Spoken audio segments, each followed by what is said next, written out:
Join us on the load screen. Graveside is a map. A lot of you guys might be like, whoa, wait, what is this map? I have not heard of this. This was a map featured in Team Liquid map making competition, sponsored by Red Bull at the end of 2013. This was one of my personal favorites. It was made by a friend of the channel, and I kind of feel like it didn't get a good chance because not a lot of people played on it. So I said, you know what? Let's just give this thing a rock and roll in the show match, because why the hell not? We'll be using the Game Heart extension mod too, so you guys can see all these lovely team colors. And yeah. Firecake versus Avilo. Avilo is, of course, obviously Avilo here, and Firecake is the barcode, but that shouldn't really change much. And it's going to be a best of 7 for today.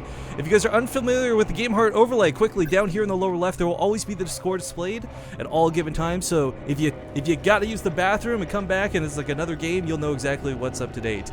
At any rate, I am Rifkin, joined today by Zombie Grub. You're watching BaseTradeTV, and spawning in the top left corner of the map, the Meching Terran, the Kung Fu Terran. It's going to be Avilo. Down on the bottom right, as the blue Zerg, it is Firecake. He doesn't have any action poses because his thing is sitting back with Swarmhost. Yeah. Well, actually, you know what? We can make jokes all day about Swarmhost. Of course, Firecake, for those who've never heard of him before, is best known for having the longest professional StarCraft 2 match in history versus Mana on Akalon Waste back in WCS 2013. It was like a 3-hour-plus game. It was insanity. Our good friend Penguin was one of the people casting that, and I think that's why a lot of people know him for Swarmhost. But if you guys have actually seen him in between, if you saw this matches versus Straylock, you'll know that while Swarmhosts are definitely his comfort zone, he's very, very skilled and adept at using roaches. Yeah, I don't, he got that whole, like, he only goes Swarmhost things because of, I feel, that match. Like, Yeah. every single Zerg is throwing it in, not because necessarily, like, really, really like it. I mean, most people don't, honestly, but because it does win games, and it's, it's one of the ways that they feel it, or the only way they feel they can really contest with, usually late game PvZ, sometimes late game ZVT, because what usually happens is that the mech player is really isn't invincible for a good 15 minutes, and then they start transitioning into that Raven, the mass air, and that's when Zergs feel like, oh my god, I cannot beat this. I gotta go Swarmhost to do it. Yeah. A couple things to talk about here too before the game gets too far away here, guys. Number one is, of course, Graveside. Let's take a quick look at this because it's a map a lot of you may be unfamiliar with. It's got your standard main base. It's really wide. There's a lot of dead space. It's great for proxies if you can pull them off. The natural base starts off secured, so it's almost like Altair where you got this really safe in base with that small choke at the main ramp. But unlike Altair, there's actually access to it in the late game. You can tear down these rocks and suddenly have another way to get into your opponent's natural base. But let's be honest, by the time it's the late game, your natural base is usually the least of your concerns. So we pan over here to look at the third as well as the fourth bases. Again, not super exposed. It's like this nice mix of safety and yet still vulnerable to the proper attacks. And in the middle of the map's just kind of this, I don't know, rampy wasteland. So for the most part, this map looks a little bit odd at first glance, but I actually really, really enjoy the layout of it, which is again part of why we picked it for the show match. But enough about the map. One thing worth noting here before we get into the thick of things is this was all brought to you thanks to the Money Speak series, brought to hosted by us. It's up on Team Liquid. We'll link the thread periodically throughout the show match today, but I do hope you guys will check it out. Basically, what we're using it for is a way for people to throw money together, say, I would love to see this person versus this person in a show match, and that's exactly what happened. We had someone just donate $200 straight up and say, look, I would love to see Firecake versus some insane mech. Let's make this happen. So, here we are today. We've made it happen. I was wondering why Avilo was scouting the way he did. He scouted, I guess, what would be the 5th or the 4th, all over the right side, and then finally went into what actually would be the bases.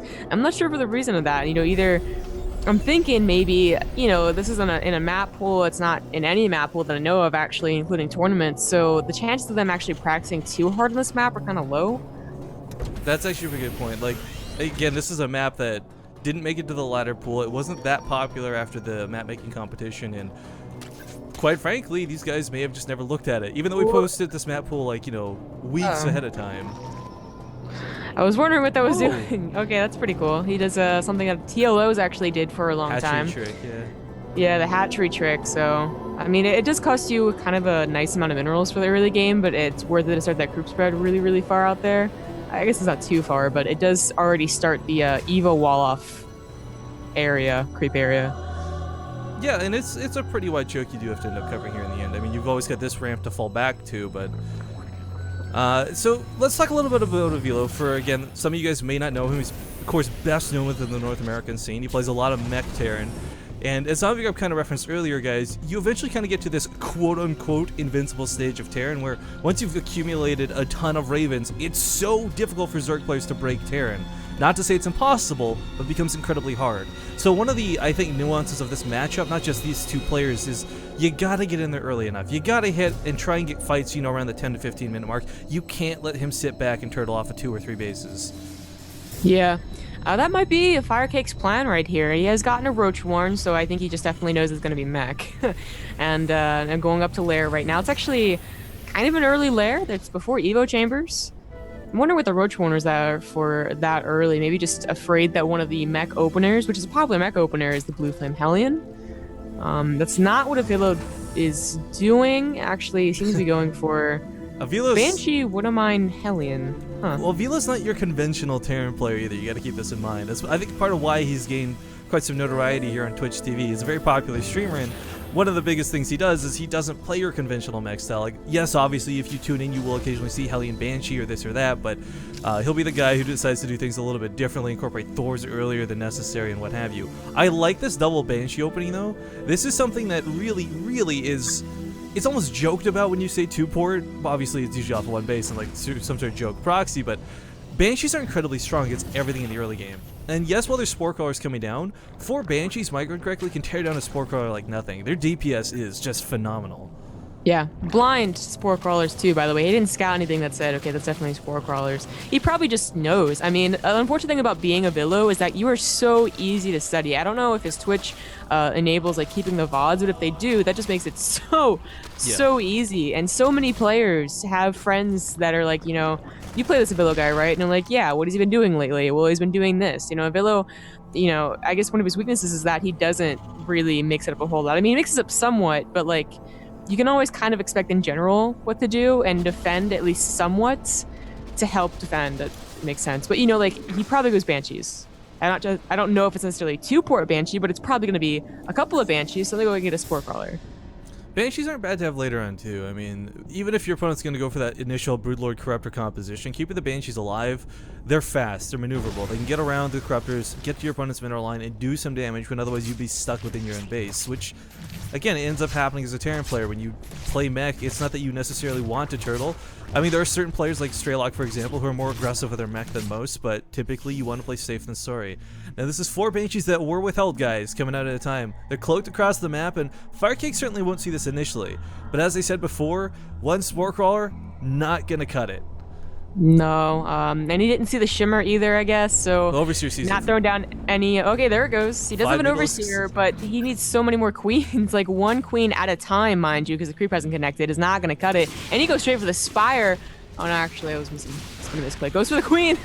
And then I guess he'll go for the lair, it looks like. Well, the mute is out, actually. I didn't notice they were already coming out. It's actually not that big of a deal. Well, if he had tunneled the Spire, honestly, he probably could have killed it. Damage from Banshees is that good, but... As we see, they are being taken out. And, you know, Mutos are not your typical go-to in mech matches. I did recently actually cast a match where Hendrilisk went Mass Muta versus Joxi and somehow made it work. But a big reason is Mutos clump. They're hardcore light units, and Thors deal with them so effectively easily, combined with the odd Widowmine shots. Mutalisks, they can be effective in mech, TVZ guys, but they're typically not your go-to. Yeah. I really like the fact that Firecake did go for mutas earlier than you would expect. I mean, they're the earliest, but he went right for it. Usually against his mech player, you kind of like try and do something with lings or roaches for a little while, but no, he was just like straight to it, and he completely shut down a Banshee opener, which puts Avilo kind of really far behind. That was 4 Banshees. It was a huge gas investment, and he doesn't even have, you know, additional factories up, just not finishing them. No Thors are on the way. There you go. Finally, the Thors are on the way. I'm not sure what it was waiting for. Ooh. But they're already on the way, too. I'm a little bit worried about this transition coming out of Firecake. Well, I guess it's not really transition. It's kind of what he's going for in the first place. The Mutas were kind of made reactionarily, I feel. But Roach Hydra can be incredibly strong versus mech if you don't have a high siege tank count. Ooh, I know. Those Widowmines are positioned so nicely. But if you don't have a high siege tank count initially, Roach Hydra can really just run over you very quickly. So I'm a little bit worried for Avilo. He's investing in the Thors and the Firebats, which is okay for now. But all it takes is like one quick max out of Firecake to be like, surprise him at your doorstep, where's your third base? Because right now our Zerg player, guys, he's been mining off of 4 bases for the majority of this game. He's creeped up all the other bases to make sure Avilo's not able to like ninja take one. But oh, predictably so, we've got Enduring Locust being researched on the ground. Yeah, I was gonna mention that. So pretty much, as you can see, only went for so many Mutalisks. They shut down a Banshee opener, so they're kind of already well worth it. And they might have forced out too many Thors, you know? Some players actually do try and go for that mass Muta style, even against mech, and as such, you need a lot of Thors, usually. So, you know, if that had happened, if Avilo had 6 Thors against only like 6 Mutalisks, well, suddenly his Locusts are even better, you know, because there's not enough siege tanks to actually take them down before they start doing their damage. Not sure what's going to happen here. Avilo actually didn't overreact, only got 1 Thor, plus he had all those Widow Mines, which they're definitely not going to help out against the Swarm Hosts, but I mean, they're going to be good for like placing her on the map, making sure a Muta transition later on in the game, depending on how long this game goes, doesn't happen. This is a really curious sensor tire placement to me. Avilo has essentially fortified this base pretty hardcore. He's got turrets everywhere. He's got the ring of turrets at his main sort of halfway start too, especially at this third. He's got Widow Mine placement. I'm not sure what information he's hoping to gain off the sensor tire other than maybe catching the Avilos still a bit early. But this is such a bold base coming out of Firecake, and what's even better, these 2 bases he's throwing down, these are supposed to be Avilo's bases. So if he mines these out even slightly, he takes those resources out of Avilo's hands and makes it even more difficult for him to survive in the late game. 3 base mech Terran, that's where you're comfortable, but 4 bases where you really need to be by the 20-minute mark. Yeah, that's why he's doing it. As you can see, he doesn't even take the other bases. He has enough money to take the other bases, but he doesn't really care. He wants to save them for later.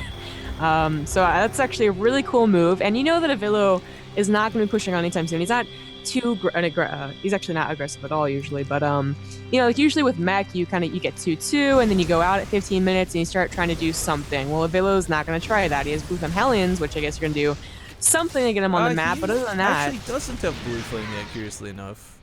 Oh, okay. Well, is it worthwhile that, you know, an investment? I guess not. So. Well, against Hydralisk, Blue Flame is of course fantastic, but you know, it doesn't give any benefit versus Roaches. It doesn't give benefit versus Swarm Host, just the Locust. So, not investing in it, not exactly the craziest thing. Yeah, I don't think so either. But spining up now as he realizes Hellions could be on the way. So, got to spine up those other bases. Oh, actually, a couple of Roaches is fine too.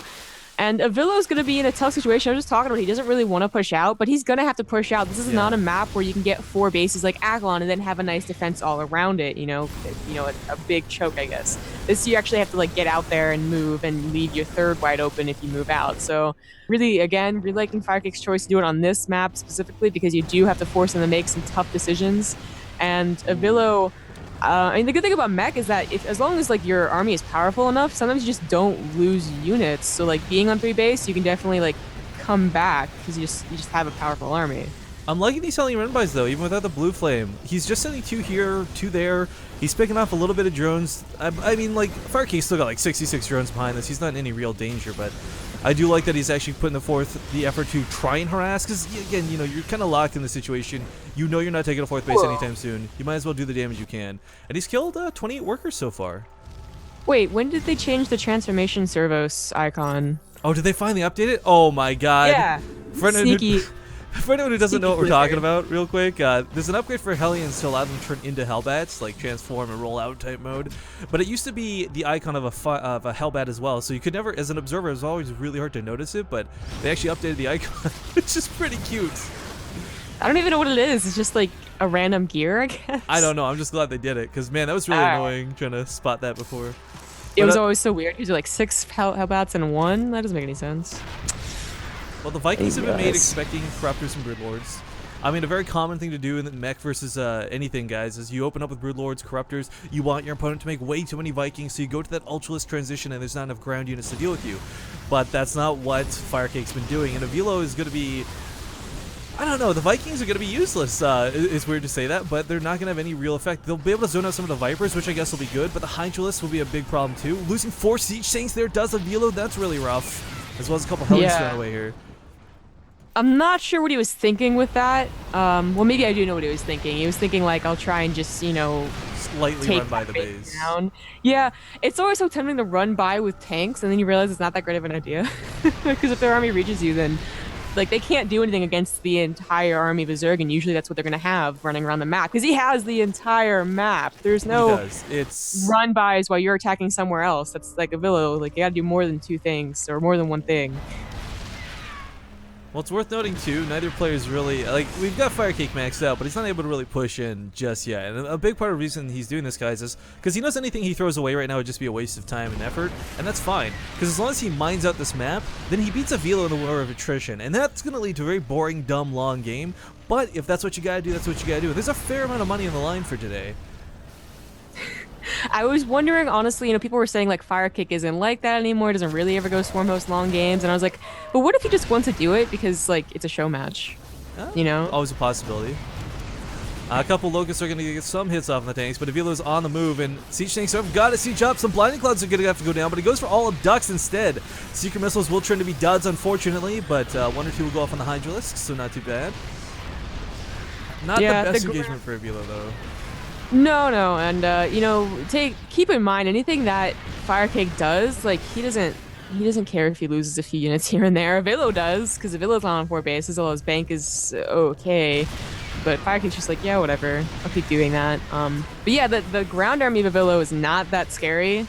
You look at that and you're like, oh, I could take that on, and then you realize that Ravens are on top of it, and then it gets a lot scarier. And if you're a person that has experience playing against this style, you know exactly how powerful a few Secret Missiles can be. Yeah, and with a Viking count like this, I'm a little like, on one hand it makes sense that he's not being too, like, he's not poking out too far at the Vikings. He doesn't want them to get picked off by the Hydralisks, but like as we see, they're not really doing a great job of taking care of the Vipers. So unfortunately, the Vikings are again not getting the best usage out of them. But forcing engagements here is Firecake, and Avilo just doesn't have that tank count to really push back Locust Waves as well as the Hydralisks. SCVs in the front line, a combination soaking hits as well as repairing units. But this kind of beckons back to what I was talking about earlier. Like, where I was a little bit worried that Avilo didn't have enough siege tanks to open this game, and right now he's struggling to keep up with the Locust Waves. They're keeping the siege tanks where they are, and the Hydras are beating them down. So it's kind of like this really slow bleed-out process. Yeah, and again, I feel like he has useless supply in Vikings. Like, a few Vikings is good because you do want to take down the Vipers at any chance, at any opportunity you can, but I don't know about whatever you had, like 12. It seems like a little much, like more like you're expecting the Corruptor type of attack from the Zerg player, which is what Firecake is not doing. In fact, he's going for Ultralisk, so he's really going to take advantage of the bad ground army that Avilo has, or a small one at least. Firecake perhaps a little late, realizing you can tear down those rocks at the natural, and Avilo doesn't have defense. You're a tank, a couple Thors. Secret Missiles will ward this back for now, but this is another opening that now Avilo is going to be very conscious about defending. The Thors, the Thors through AI and stupidity walk forward into the Zerg army. And, you were talking about the Ravens earlier, Zombie Girl, but what's scary is Avilo doesn't actually have that many, and more so, they're all pretty much out of energy from the secrets they've thrown out so far this game. This is actually looking a little bit bad for Avilo, but he does choke in some of these. Unfortunately, it looks like the Ultras will be enough to guard the Hydralisks. Well, that's enough for now, but you're right. The big thing is that Firecake's using a lot of energy, so he's not really into the game right now, but eventually Avilo's really good defense, which is those Ravens, it's just going to be absolutely useless. Now, there is one thing worth noting in this matchup that's changed a bit that I don't think is necessarily going to break this matchup. We'll hold that thought for now. We got some Blinding Clouds, not quite, there we go, on the tanks now. Whoa, I turned on the effects colors so you can see that those are the blue Blinding Clouds of the blue player. That's pretty cool to see, but still, Avilo takes this fight pretty decisively, cleans up the Hydras, most of the Vipers now gone. But of course, for Firecake to replace this, a non-issue. He's got so many resources already mined on this map. Avilo forced to drop mules over here because he needs the long-distance mining. He's barely mining up of 4 mineral patches right now. And this was kind of a do-or-die thing for him, where if he didn't take this base, he could very well have been out of this game. Yeah. Ooh, this orbital is burning. Yeah, the Locusts have been doing a bit of work over on the third, which is what I was talking about. You can't just have a line of defense to your fourth. You have to give up position at your third, and that means the Swarm Host can actually do something.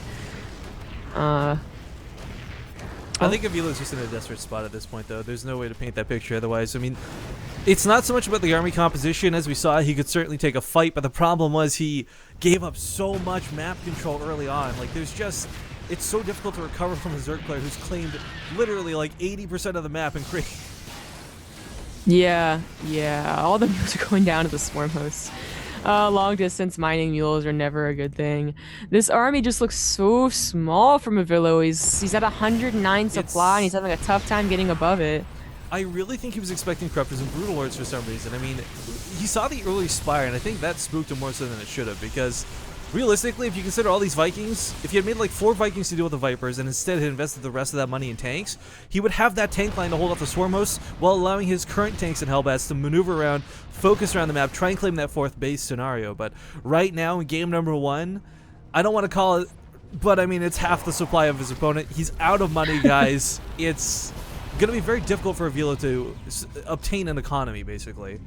Yeah, and his army really isn't that super scary one that could last for a long There's only time. 6 Ravens. Yeah, if this was like 19 Ravens, it's a different question altogether.